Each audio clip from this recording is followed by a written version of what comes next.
নমস্কাৰ guys, good morning.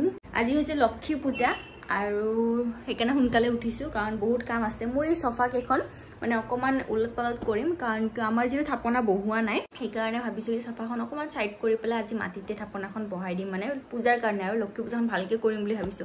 ভালকে ইমানতো নিয়ম পাতি নাজানো মই, কিন্তু মানে যিখিনি জানো সেইখিনি ধুনীয়াকে কৰি থৈ দিম। কালি গধূলিতে ধুনীয়াকে বজাৰ পাতি কৰি আনিছো। এতিয়া ঘৰৰ কাম কৰা হোৱাই নাই, উঠিছো মাত্ৰ। এতিয়া কাম চাম কৰিম, যিহেতু পূজাও হয়। ঘৰ পাতি ধুনীয়াকে চাফা তাফা কৰিম, গা পা ধুই ৰেডি। আৰু ইফালে মই সোফাখিনিও অকণমান চেঞ্জ কৰি দিলোঁ। মানে এইখন সোফা যে আছে, এইখন মই গধূলি সময়ত অলপমান সাইড কৰি দিম, মানে এইখিনিতে থাপনাখন বহাম আৰু সেইকাৰণে সোফাখিনি উলট পালট কৰিছোঁ। আৰু ধুনীয়াকৈ ঘৰ চৰ চাফা কৰি গা পা ধুই দিলোঁ।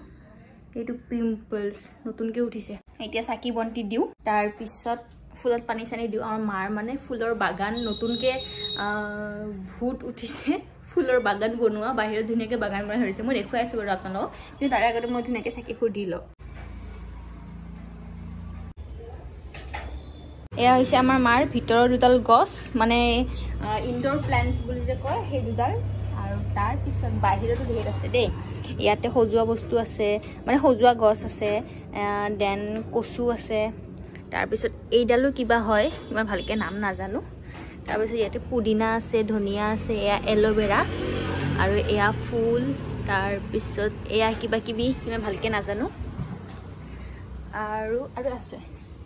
আৰু এয়া ইয়াতে খালি থৈ দিছে, মানে ইয়াতে পুতিব। আৰু এইডালে পুতা নাই, ধুনীয়াকৈ খালি থৈ দিছে, গছ আনি পুতিব। তাৰপিছত এয়া এডাল, এয়া নতুনকৈ মানে ভূতে লম্বিছে, এনেকৈ ধুনীয়া ধুনীয়া গছ ৰোৱা, সেইকাৰণে ৰুই থৈ দিছে। মই আপোনালোকক ক'লো ন যে যোৱাকালি সন্ধিয়া মই বজাৰ কৰি আনিছোঁ বুলি।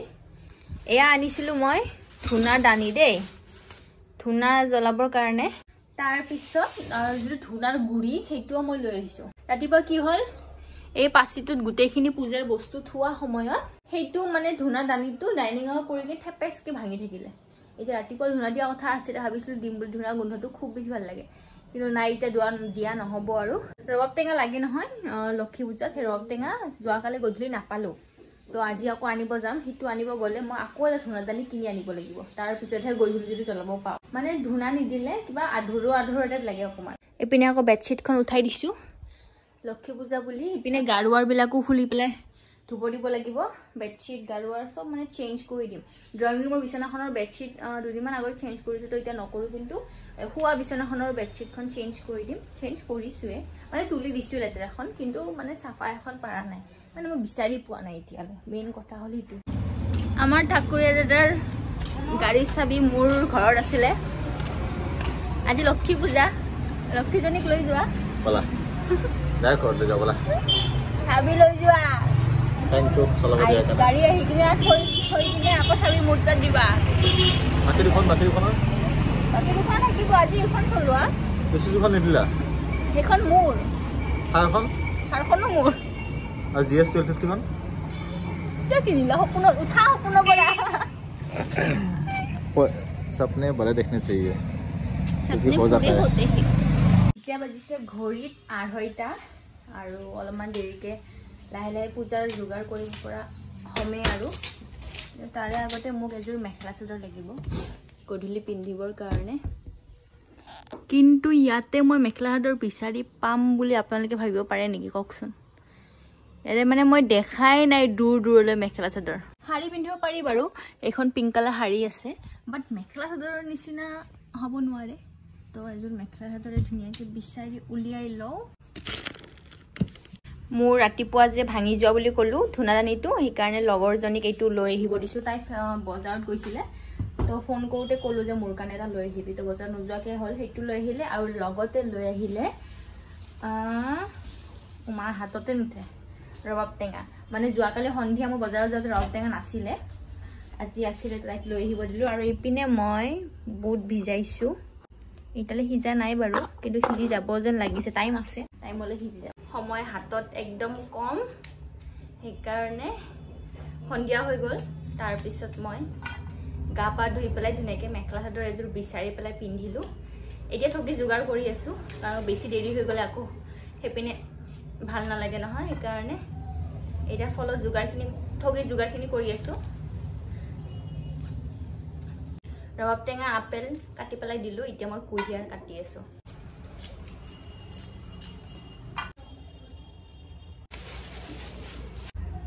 ফল 5 বিধ আনিছোঁ ৰবাব টেঙা এয়া হৈছে মৌচুমী তাৰপিছত আপেল কুঁহিয়াৰ আৰু কল এই নাৰিকলটো অৱশ্যে ফলৰ ভাগতে পৰে কিন্তু তিয়হ আনা নহ'ল মোৰ অকলে গোটেইখিনি কৰিব লগা হৈছে একদম গৰম লাগি গৈছে চাকি দিয়া হৈ গ'ল থাপনা পাতিলোঁ প্ৰসাদ আগবঢ়ালোঁ এতিয়া বাহিৰত দুগছিমান চাকি দিম আন্ধাৰ লাগিলে ভাল নালাগে দিয়কচোন তো বাহিৰত দুগছিমান চাকি দিম তাৰপিছত লক্ষী চৰিত্ৰ যিখন কিতাপ থাকে সেইখন ধুনীয়াকৈ পঢ়া হ'ব বাকী থাপনাখন ইমান ভালকৈ নিয়ম পাতি বাৰু নাজানো কিন্তু যিখিনি মনে কৈছে সেইখিনি কৰিছোঁ আপোনালোক থাপনাখন দেখুৱাই আছোঁ